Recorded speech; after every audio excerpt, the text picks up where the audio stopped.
کہ کیا وجہ ہے کہ اس طرح کے معاشرتی ڈھانچے مسلسل اور پچھلے کئی ہزار سالوں سے چلے آ رہے ہیں، کیونکہ ہائرارکیز کے اوپر بیس نظام آج کا نہیں ہے بلکہ تقریباً 4-4.5 سال پرانا نظام ہے۔ پرانے وقتوں میں بھی جو بادشاہتیں بنتی رہیں اور اس کے بعد جو ایمپائرز بنی وہ اسی بیسس پر بنی تھیں کہ کچھ گروہ غالب رہیں گے اور باقی مغلوب رہیں گے، اور آج کی جدید دنیا میں بھی ہم یہی نظام دیکھ رہے ہیں کہ چند گروہ غالب ہیں اور باقی مغلوب ہیں۔ تو سمجھنا ضروری ہے کہ کیا وجہ ہے کہ 4-4.5 سالوں میں یہ معاشرتی ڈھانچہ تبدیل نہیں ہوا جبکہ باقی کتنا کچھ تبدیل ہو چکا ہوا ہے۔ تو اس کے 2 اہم پہلو ہیں۔ ایک تو یہ کہ جو غالب گروہ ہوتے ہیں وہ مینز آف وائلنس کو کنٹرول کر لیتے ہیں۔ مینز آف وائلنس سے مراد ہے تشدد کے ذرائع۔ تو جب ایسے گروہ جو غالب ہوتے ہیں وہ تشدد کے ذرائع کو کنٹرول کر لیتے ہیں تو ان کے لیے کسی بھی قسم کی بغاوت کو دبانا آسان ہو جاتا ہے۔ لیکن ایک اور اہم پہلو ہے اور وہ بھی اتنا ہی اہم ہے جتنا کہ مینز آف وائلنس، اور اس کو انگریزی میں ہم لیجیٹمائزنگ متس کہتے ہیں۔ لیجیٹمائزنگ متس کی اردو بنے گی جائز کرنے والی کہانیاں، یعنی وہ کہانیاں جو ایک معاشرے میں سنائی جاتی ہیں اس قسم کے نظام کو برقرار رکھنے کے لیے۔ اور ناظرین، یہاں پر خدا کا تصور اور لیجیٹمائزنگ متس بڑی امپورٹنٹ ہیں۔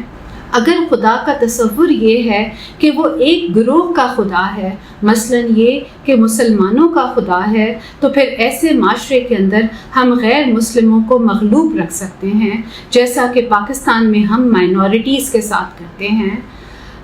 مائنورٹیز کے لیے پاکستان میں وقار کے ساتھ زندگی گزارنے کے ذرائع بہت ہی محدود ہیں، اور خاص طور پر جو ہمارے کرسچن کمیونٹی ہے ان کو تو زیادہ تر جو موقع ملتے ہیں وہ یہی ملتے ہیں کہ وہ خاک روب کا کام کریں۔ بہت کم کرسچنز ایسے ہیں جو کہ پاکستان میں ایسی جابس کرتے ہیں جن کو ہم پریسٹیجیس جابس کہہ سکتے ہیں۔ تو یہ لیجیٹمائزنگ متس ہو گئی کہ جی خدا تو صرف مسلمانوں کا ہی خدا ہے۔ اس کے علاوہ اگر کسی نے جنس کی بیس کے اوپر غلبہ قائم کرنا ہے، جیسے کہ مرد غالب ہوتے ہیں اور خواتین مغلوب ہوتی ہیں، تو پھر ایک ایسے خدا کا تصور جو کہ مردوں کو زیادہ پسند کرتا ہے، مردوں کو زیادہ ویلیو دیتا ہے اور خواتین کو کمتر سمجھتا ہے، تو پھر یہ لیجیٹمائزنگ متس بہت کام آتی ہیں۔ ابھی چند دنوں پہلے ہم نے کاؤنسل آف اسلامک آئیڈیالوجی کی ایک رولنگ سنی جس میں انہوں نے یہ کہا کہ وہ مرد جو دوسری شادی کرتے ہیں ان کو اپنی پہلی بیوی سے اجازت لینے کی ضرورت نہیں ہے۔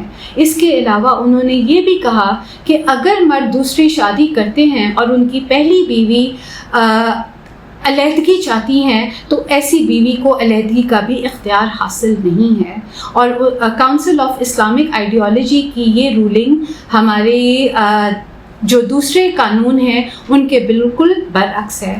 اس طرح کی لیجیٹمائزنگ متس کے ذریعے مسلمان مردوں نے مسلمان خواتین کے اوپر غلبہ پا لیا ہوا ہے، اور اسی طرح کی اور بھی بہت ساری لیجیٹمائزنگ متس ہیں جو مختلف معاشروں میں سنائی جاتی ہیں۔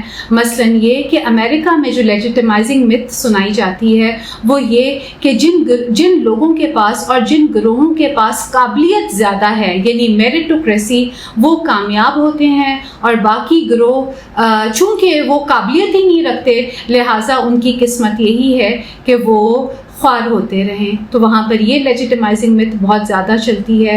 اسی طرح ہر معاشرے کی اپنی کوئی نہ کوئی لیجیٹمائزنگ متس ہوتی ہیں، اور ایک نہیں ہوتی، ایک سے زیادہ ہوتی ہیں۔ لیکن چونکہ میں خدا کے بارے میں بات کر رہی ہوں اس لیے میں نے خدا سے متعلق لیجیٹمائزنگ متس کی بات کی ہے کہ کس طرح خدا کے تصور کے ذریعے یہ معاشرے کا نظام جس میں ایک گروہ غالب اور باقی سب مغلوب ہوتے ہیں اس کو قائم رکھا جاتا ہے۔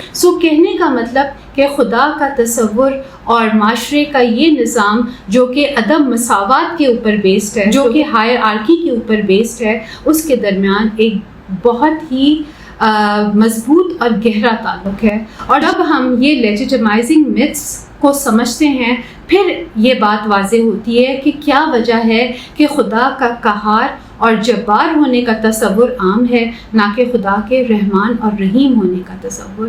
کیونکہ اگر یہ تصور عام ہو جائے کہ خدا تو انسانوں کا خدا ہے، عالمین کا رب ہے، تو پھر کم از کم یہ لیجیٹمائزنگ میتھس نہیں چل سکیں گی. ناظرین، اگر ہم یہ چاہتے ہیں کہ اب ہمارے معاشرے ایسے بنیں جن میں برابری ہو، جس میں ہر ایک کو وقار کے ساتھ جینے کا حق ہو، تو پھر ہمیں خدا کے ان نظریات کو دوبارہ ری تھنک کرنا پڑے گا، اور ہمیں خدا کے اس تصور کو چیلنج کرنا پڑے گا. اور یہ چیلنج قرآن سے ہی آئے گا، کیونکہ اللہ تعالیٰ تو اپنا تعارف ہی رحمان اور رحیم کہہ کر کراتے ہیں، اور پھر اس کے فوراً بعد وہ یہ کہتے ہیں کہ وہ عالمین کے رب ہیں. وہ کسی ایک گروہ کے رب نہیں ہیں، وہ کسی ایک خاص وقت کے لیے رب نہیں ہیں، بلکہ وہ عالمین کے رب ہیں. پھر جب ہمیں یہ بات سمجھ میں آتی ہے تو پھر ہم ان تصورات کو کویسچن کرتے ہیں جو ہمیں ہمارے معاشرے نے دیے ہوتے ہیں، اور اس طرح ہماری سوچ کے اندر تبدیلی آتی ہے. لیکن یہاں میں یہ بات بتاتی چلوں کہ تبدیلی انہی لوگوں کے ذہن میں آئے گی جو مساوات چاہتے ہیں، جو برابری میں یقین کرتے ہیں. وہ لوگ جو غلبے کو پسند کرتے ہیں، جو چاہتے ہیں کہ ان کو غلبہ حاصل ہو، جب وہ قرآن کو پڑھیں گے تو ان کو وہ والی نظریے زیادہ اچھے لگیں گے جہاں پہ خدا اپنے قہار اور جبار ہونے کا تصور پیش کر رہے ہیں. اور وہ لوگ جو برابری چاہتے ہیں، جو یہ چاہتے ہیں کہ جیسی پرآسائش زندگی وہ خود جی رہے ہیں ایسی زندگی دوسروں کو بھی ملے، تو پھر ان کو خدا کے رحمان ہونے کا، خدا کے رحیم ہونے کا، خدا کے غفور ہونے کا تصور زیادہ اپیل کرے گا. ناظرین، یہ تھی آج کی ویڈیو. اگر آپ کو پسند آئی ہو تو اس کو لائک، شیئر اور سبسکرائب کریں، اور جہاں بھی رہیں اپنا بھی خیال رکھیں اور دوسروں کا بھی خیال رکھیں.